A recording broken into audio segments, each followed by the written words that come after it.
오늘 함께 보신 본문을 중심으로 과거의 내 모습과 마주치다.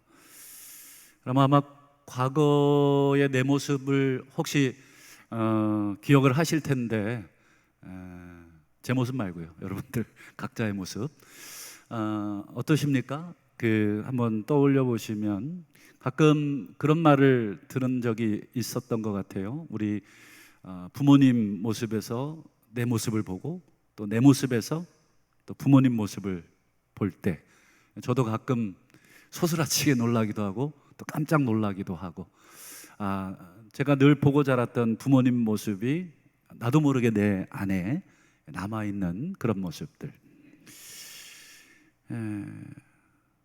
그래서 그 모습이 좋기도 하고 또 나쁘기도 하고, 오늘 사도 바울도 자기의 과거의 모습을 오늘 보게 됩니다. 그래서 오늘 과거의 모습을 보면서 무슨 생각을 하셨을까? 또 여러분들은 또 과거의 내 모습을 보면서 무슨 생각을 하셨는가 하는 것을 함께 생각을 해보려고 합니다. 먼저 우리 기억나시죠? 우리 유대인들이 사도 바울을 죽이려고 했었습니다. 사도 바울이 3차 전도여행을 마치고 예루살렘으로 돌아왔잖아요. 근데 이제 난리가 났어요. 지금 사도 바울이라고 하는 이 이단의 괴수가 지금 예루살렘에 왔다. 그것도 이방인들을 데리고 성전 안에 들어왔다. 이번 이방인 데리고 성전 들어가면 거의 죽자 하는 겁니다. 그러니 이방인 데리고 바울이 성전 들어갔다는 얘기 이런저런 온갖 루머들을 다 만들어내고 바울을 결국은 잡아 죽이려고 했죠. 한번 그 부분만 보죠. 21장 31절 32절인데요. 그들이, 유대인들이죠, 그를, 바울입니다, 죽이려고 할 때, 제가 벌써 한 달 전인데 기억나실지 모르겠는데 안토니아 요새라고, 여러분 그 로마의 천부장이, 예루살렘이 워낙 종교적으로 정치적으로 아주 민감한 땅이기 때문에 언제 어떤 폭동이 일어날 줄 몰라서 특별히 로마가 이 예루살렘에는 굉장히 신경을 많이 썼어요. 그래서 이 천부장이 이 성전을 감시할 수 있는 요새를 바로 북동쪽에다가 세워놨습니다. 이 감시병들이 이 6월절 이 절기가 가까이, 오순절 절기가 가까이 오니까 이 사람들이 전국에서 다 몰려듭니다. 엄청난 인파들이 이 3대 절기를 지키려고 오죠. 감시병들이 소요가 일어나지 않을까 늘 이 눈에 불을 켜고 쳐다보는데 지금 난리가 났죠. 사도 바울을 지금 붙들고 막 성전 밖으로 나가고 문을 닫아버리고 이미 엄중한 지금 사태가 벌어졌고, 그걸 천부장에게 보고합니다. 천부장은 유대인들 소동 별 신경 안 쓸 것 같지만 이게 전부 다 자기 공과가 됩니다. 이걸 치안에 대해서 제대로 못하면 전부 소위 문책을 받기 때문에 천부장이 즉각적으로 군대를 이끌고 개입을 하죠. 그래서 31절 32절이 그 내용이죠. 유대인들이 이 바울이 지금 예루살렘 성전에 들어간 내용을 이제 오해하고는 죽이려고 합니다. 그리고 32절, 그들이 천부장과 군인들을 보고 바울 치기를 그쳤다. 바울 이대로 조금만 더 놔뒀으면 죽었을 겁니다. 아마 돌로 쳤을 가능성이 아주 높죠. 돌에 여러분 사람 몇 대만 맞으면 정신을 잃습니다. 그러니 이 상황에서 바울이 지금 유대인들을 통해서 죽임을 당하려고 했어요. 여러분 요거 사건만 보면 왜 이렇게 유대인들이 바울을 미워했을까? 단순히 미워하는 감정을 넘어서 그를 제거해야 된다, 그를 없애야 된다, 그를 죽여야 된다 하는 그런 데까지 왜 이렇게 됐을까? 그리고 또 바울의 입장에서 한번 생각을 해보면 바울은 자기를 죽이려고 달려드는 그런 유대인들을 보면서 또 무슨 생각을 했을까? 돌에 맞으면서 이게 지금 무슨 생각했을까? 이대로 내가 순교하는구나, 이대로 내 인생은 끝나는구나, 별 생각 다 했겠죠. 바울이 무슨 생각했을까? 한번 그 뒤에 이어지는 이제 오늘 본문 22장 4절에 그 답이 있어요. 한번 보시죠. 이제 22장은 이제 사도 바울이 자기를 잡아 죽이려고 하는 유대인들에게 이제 변명, 이제 변호, 자기 스스로를 변호하는 말을 이제 하는 거죠. 4절만 보면, 자, 내가 이 돌은 당연히 예수 그리스도, 예수교죠. 이 돌을 박해하여 사람을 죽이기까지 하고, 남녀노소를 물러나고 다 잡아서 내가 옥에 가뒀다. 이 바울의 간증이잖아요. 여러분, 바울이 지금 무슨 얘기를 하고 있는 거냐면, 과거에 내가 지금 어떤 사람이었는지, 지금 자기를 죽이려고 돌을 집어들고 막 던지고 실제로 죽이려고 했던 유대인들을 향해서, 나도 과거에 너희들처럼 사람 죽이려고 했던 사람이다. 이 도 때문에, 이 예수 때문에, 이 예수쟁이들 때문에 내가 사람 죽이는데 누구보다도 1번, 누구보다도 내가 1등이었다.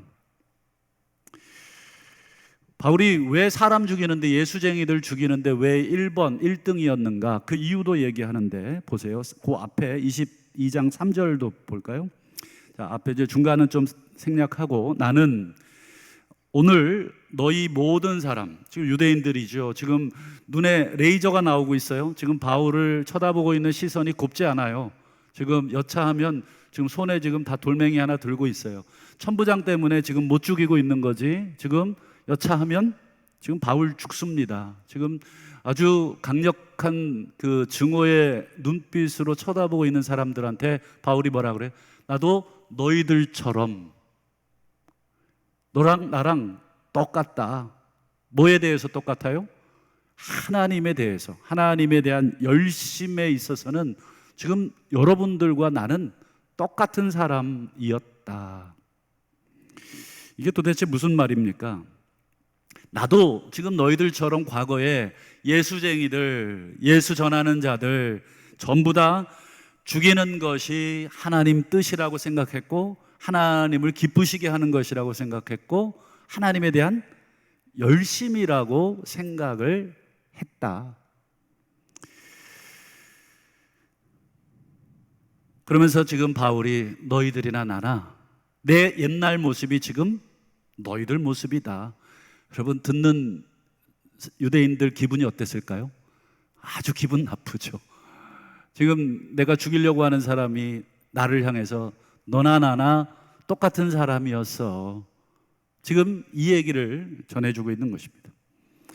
여러분, 1차, 2차, 3차 바울의 전도 여행 중에 여러분, 바울을 가장 많이 반대하고 미워하고 죽이려고 했던 사람들이 누구였어요? 유대인들이었잖아요. 유대인들. 반대만 했습니까? 얼마나 많이 이 바울을 죽이려는 시도를 했습니까? 바울이 그걸 다 알았죠. 유대인들이 자기를 죽이려고 실제로 돌에도 많이 맞고, 또 때로는 또 도망도 쳤어요. 그래서 여러 가지로 유대인들 때문에 너무너무 괴로웠죠. 그래서 로마서 10장 2절과 3절에 보면 그때의 상황, 이 로마서는 이제 학자들에 의하면 바울의 3차 전도행, 1, 2, 3차 전도행 거의 마지막에 이제 쓰여진 편지로 알려져 있는데, 바울이 1, 2, 3차 전도행을 이제 마무리 지으면서 로마에 있는 성도들에게 편지합니다. 뭐라고 합니까? 내가 증언하노니, 그들이, 이 유대인들을 말합니다. 유대인들이 하나님께 열심이 있으나, 그 다음 보세요, 올바른 지식을 따른 것이 아니다. 이게 무슨 뜻일까요? 아주 이 속도는 엄청나게 좋아요. 그러나 뭐가 틀렸다는 거예요? 방향이 틀렸다는 거예요. 이 열심을 가지고 달려가는 그 추진력이나 그들의 여러 가지 이 힘은 엄청났죠. 여러분, 웬만해서 사람 죽일 여러분 마음을 먹습니까? 혹 마음을 먹었다 그래도 그걸 실행에 옮길 수 있어요? 옮기기 어렵습니다. 여러분, 신천지가 이단의 괴수고 얼마나 많이 그 사회적으로 무리를 일으켰어요. 근데 여러분 밉죠. 죽이고 싶기도 하고. 근데 여러분 실제로 실행해 보신 적 있어요? 신천지 교인들 이렇게 뒤쫓아가서 뒤통수를 때리거나 또 이만희를 죽이려고 여러분 암살단을 꾸려 보신 적 있어요? 그런 생각 자체를 우리 성도들은 하지를 않아요. 그러나 여러분, 유대인들은 어떻습니까?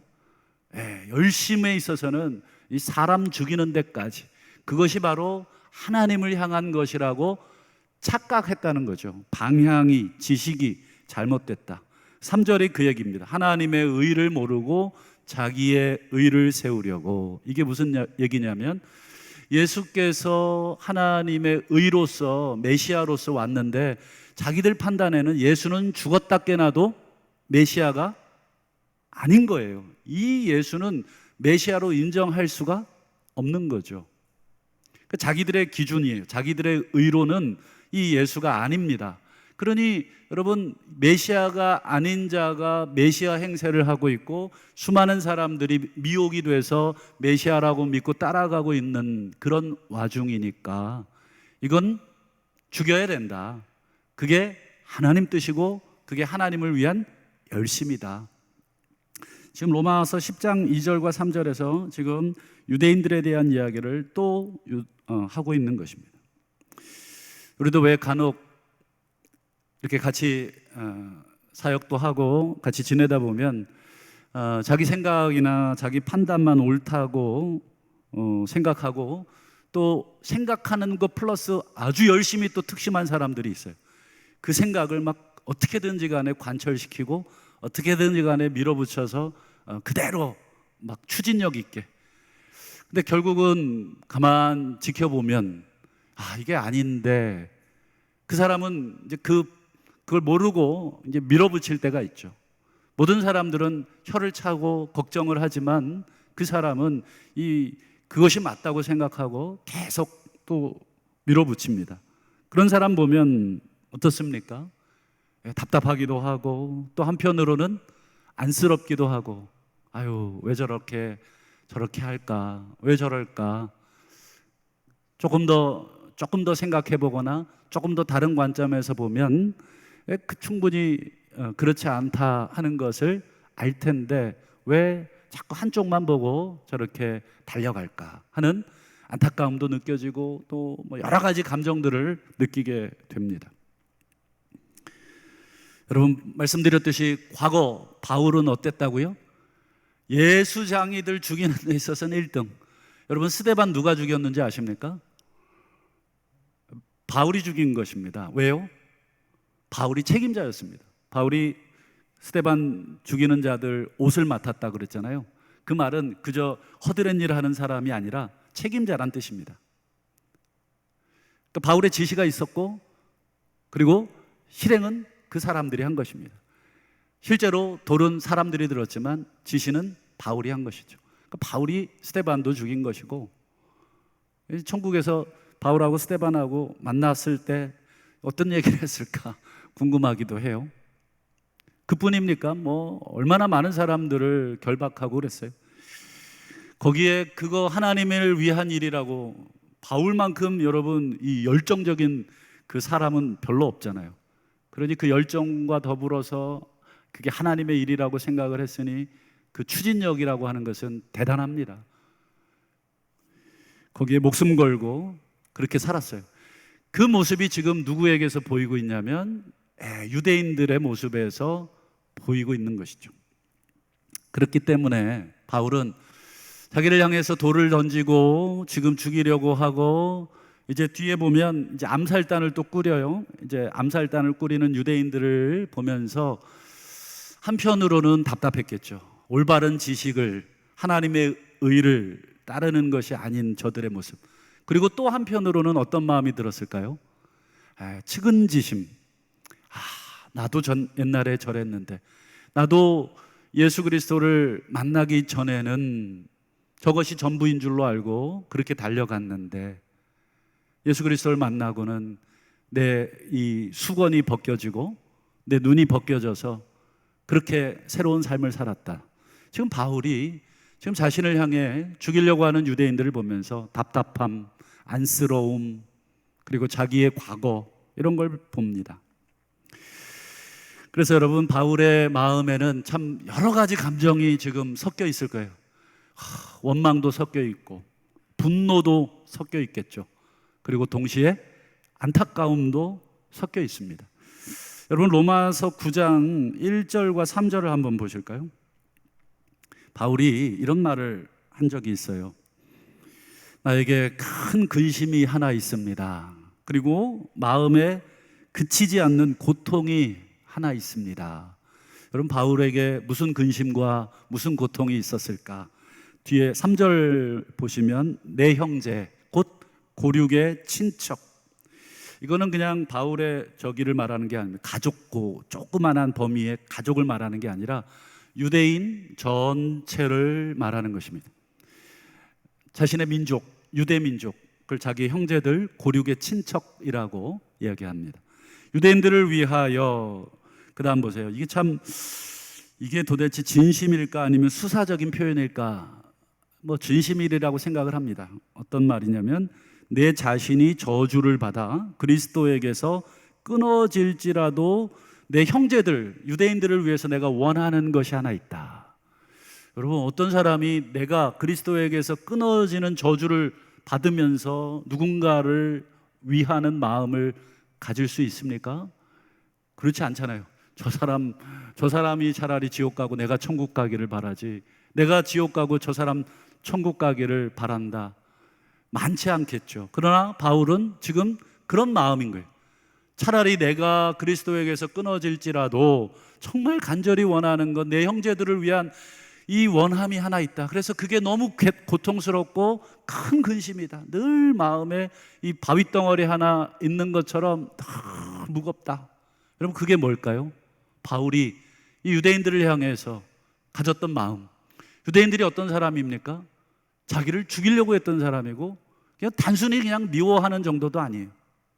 눈길 안 주는 정도는 애교고, 정말 자기를 죽이려고 음모하고 했던 이 사람들을 향해서 바울이 뭘 원하고 있는가? 하나님, 죽여주시옵소서. 그들을 싹 다 죽여주십시오. 이걸 원했을까? 아니겠죠. 그 뒤에 나옵니다. 우리 로마서 10장 1절을 한번 보세요. 형제들아, 내 마음에 원하는 바 그리고 하나님께 기도하는 것이 있다. 그것은 바로 이스라엘을 위한 것이다. 그들이 구원을 받게 함이라. 여러분, 바울이 자기를 죽이려고 하고 자기를 미워하는 사람들 미웠겠지만, 정말 원망스러웠겠지만, 오늘 바울의 간증을 들어보세요. 나도 너희들 똑같이 하나님을 향해 열심히 있었고, 나는 누구보다 예수쟁이 죽이는데 앞장섰던 사람입니다. 지금 여러분들의 모습이 과거 내 모습이고, 여러분들의 모습보다 지금 나는 훨씬 더 심각할 만큼 예수쟁이들을 죽이려고 했던 사람입니다. 바울이 그런 사람이었는데 지금 자기를 죽이려는 유대인들을 향해서 그들이 구원받기를 원합니다. 차라리 하나님, 내 이름이 지워지더라도 하나님, 내 한 사람 이름 지우시고 유대인들을, 내 형제들을 구원하실 수 있으시다면 그렇게 해달라. 이건 바울의 정말 진심이라고 생각을 하게 됩니다. 여러분, 왜 바울이 지금 이런 기도를 하고 이런 마음을 먹었을까? 자기를 죽이려고 하는 사람, 자기를 미워하는 사람. 여러분, 혹시 미워하고 있는 분 계신가요? 남편, 아내 말고 여러분들 지금 만나는 사람 중에 저 인간만 없었으면 내 인생이 정말 괜찮을 텐데, 인상 쓸 일 없을 텐데, 어떠십니까? 저 인간 하나님 제거해 달라고 혹시 기도해 보신 적 있으십니까?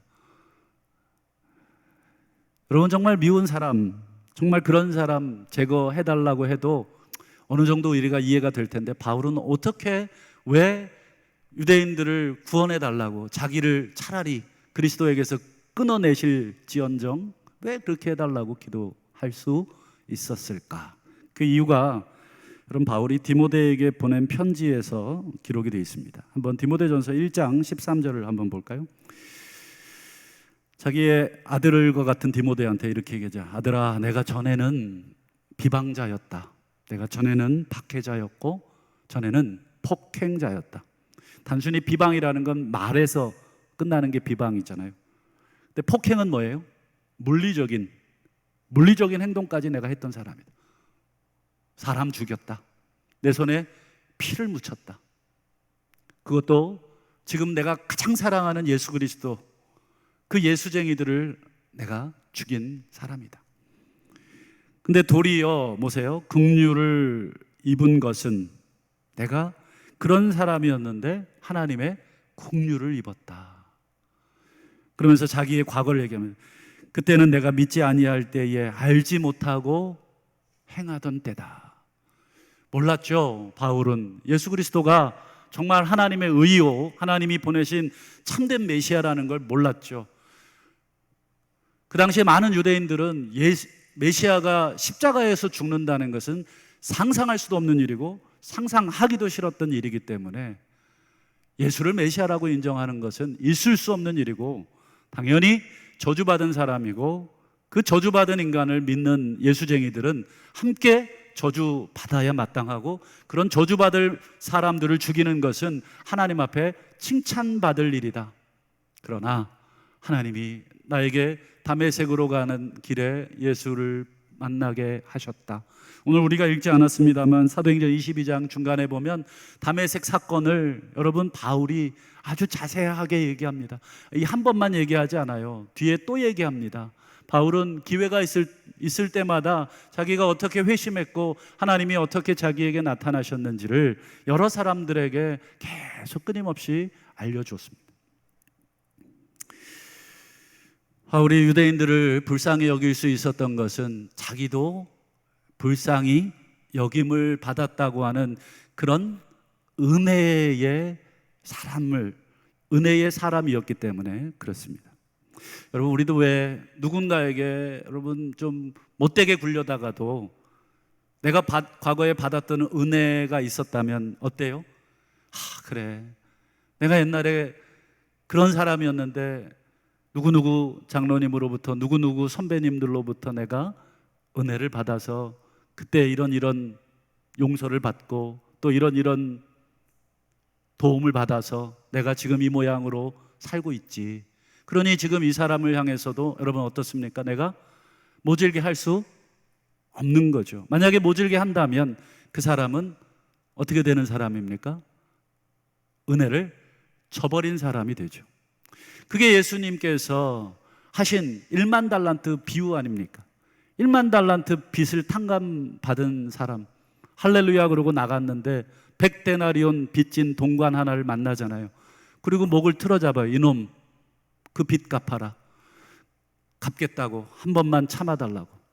본인도 지금 임금 앞에서 참아달라고 1만 달란트 빚 갚겠다고, 갚을 수 없는 빚을 어떻게 갚겠다고 했는지.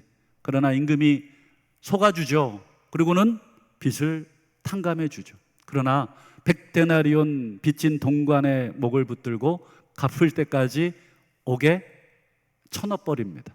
그 소식이 그 임금의 귀에 들리죠. 어떻게 됐습니까? 그 사람?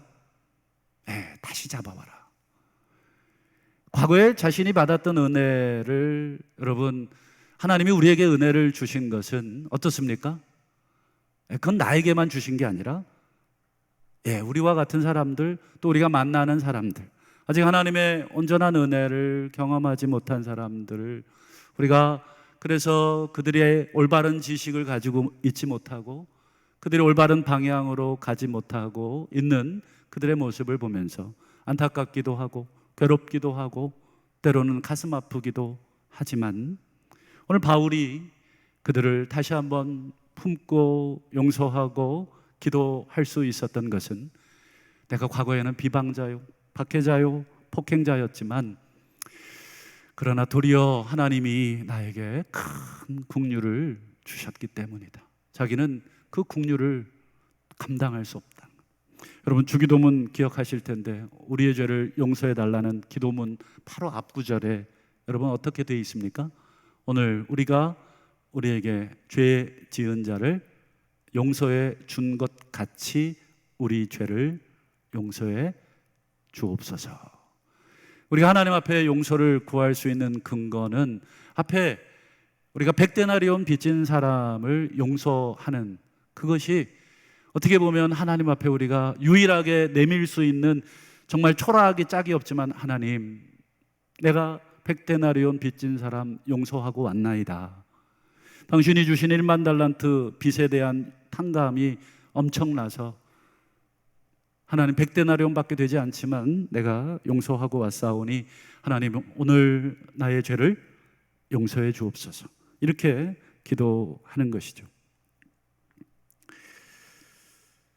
여러분, 바울의 진심이 통했을까요? 바울이 지금 자기를 향해 미움과 죽음, 이 살인을 지금 가지고 쳐다보고 있는 유대인들에게 내가 과거에 여러분들과 똑같이 하나님에 대해서 열심히 있었다, 그리고 나는 예수 믿는 사람들 여러분들처럼 죽이는데 내가 앞장섰다, 제사장들과 장로들이 내 증인이다, 내가 다메섹까지 공문 들고 가던 사람 아니냐, 지금 과거의 자신의 이야기를 전해 주었을 때 여러분 유대인들의 반응이 눈물을 흘리면서 아이고 그랬냐, 몰랐다, 미안하다 이랬을까? 한번 그 결론만 볼까요? 22절입니다. 자, 그들이 바울의 소리를 듣다가 소리를 질러 이르되 이러한 자는 세상에서 없애버리자, 살려둘 자가 아니라.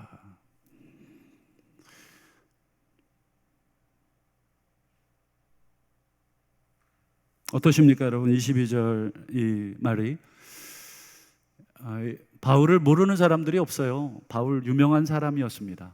가말리엘 문화. 바울이 지금 여러분 1절 2절에서 자기를 어떻게 소개합니까? 나는 길리기아 다소 사람입니다. 길리기아 다소는 소읍이 아니라 큰 도시입니다. 대학이 있었던 도시고 그 동네 출신 그러면 그냥 이름만으로도 알아주던 도시. 나 어디 출신입니다. 아, 그래요? 그런 도시에 여러분 가말리엘 문화에서 내가 배웠습니다. 여러분 제가 예전에도 말씀드렸지만 가말리엘, 여러분 그 당시 여러분 예수님 당시에 2대 랍비가 있는데 그 중에 한 사람이 가말리엘입니다. 그러니 여러분 이 바울이 지금 자기의 이 전력을 얘기하는 이유가 뭡니까? 나는 그냥 아무도 모르는 사람 아니라 여러분 다 아시는 분입니다. 유대인들 중에 상당 부분 아마 바울 다 알 겁니다. 다 소문 듣고 알고 직접 본 사람도 있고 제사장들과 아마 모든 장로들 중에는 나이가 좀 있으신 분들은 이미 젊을 때의 바울을 너무 잘 알죠. 그런 바울의 진심을 전했지만 유대인들은 어떻게 했어요? 이런 자는 세상에서 없애버리자. 야, 여러분 이게 사람이구나. 여러분 우리 진심이 전해지면 저 사람이 나를 이해해 줄 것이다.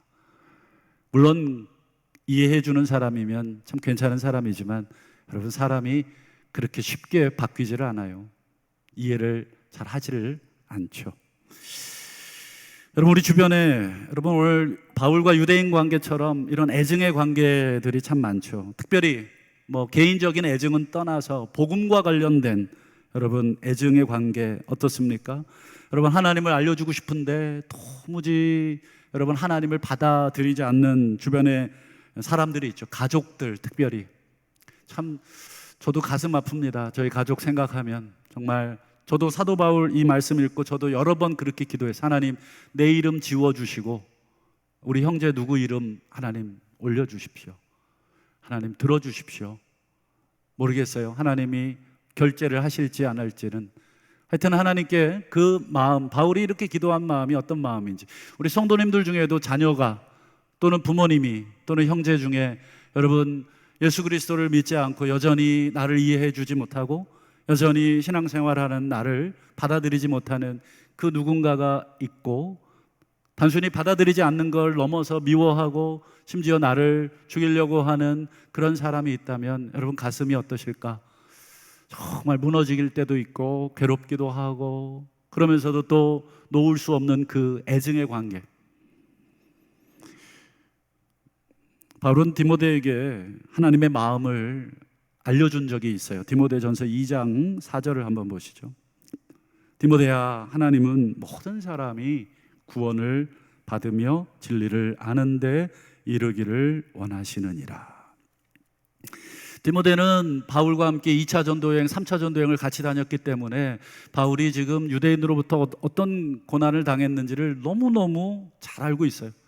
그래서 바울은 용서해도 옆에서 아들과 같았던 디모데는 용서를 못했을 수도 있죠. 내 아버지 같은 사람을 저렇게 죽이려고 하는 저 원수 유대인들을 어떻게 디모데가 용서할 수 있겠습니까?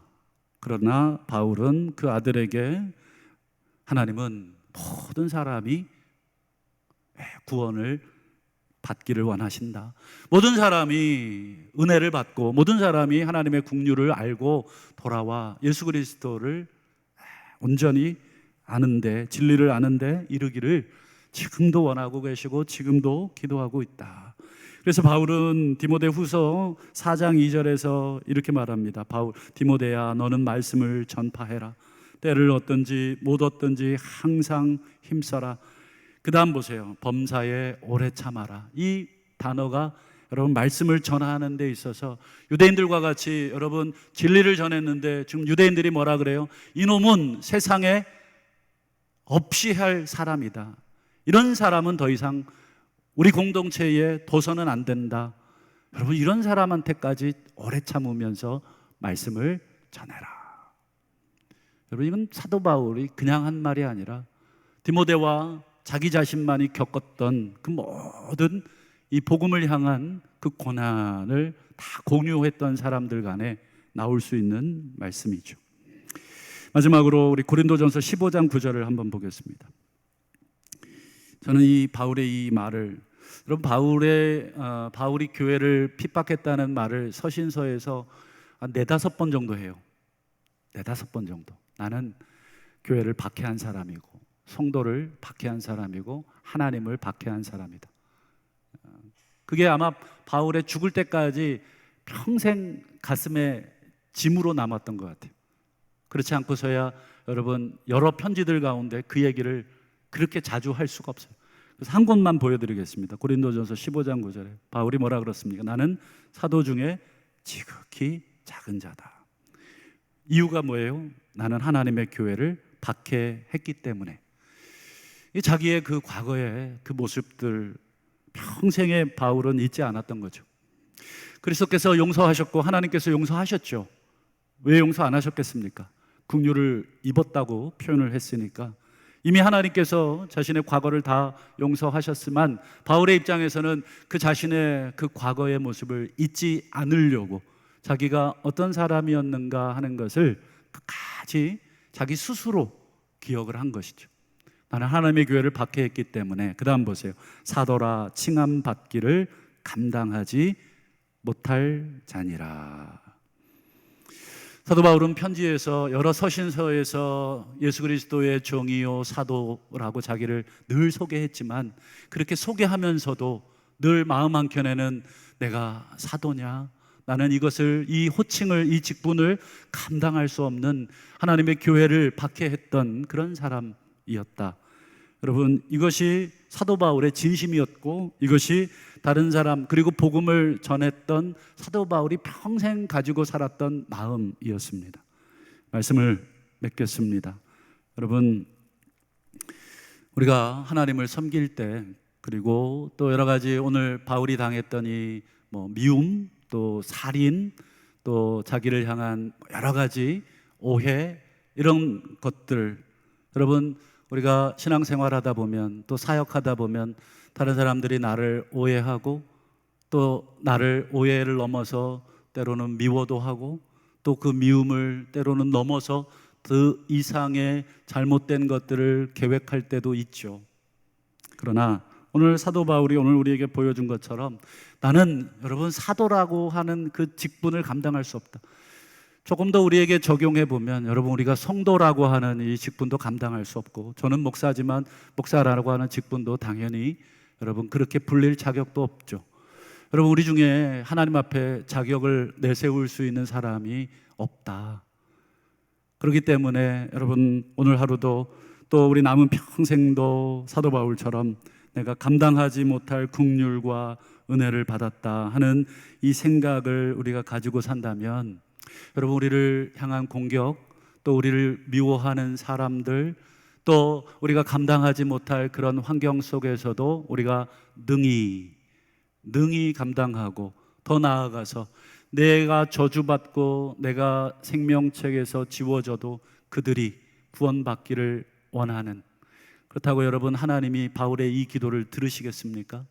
그렇지 않겠죠. 여러분 정말 하나님이 바울의 이 마음을 받으시리라고 믿고 우리가 남은 생애를 어떻게 살아야 될까?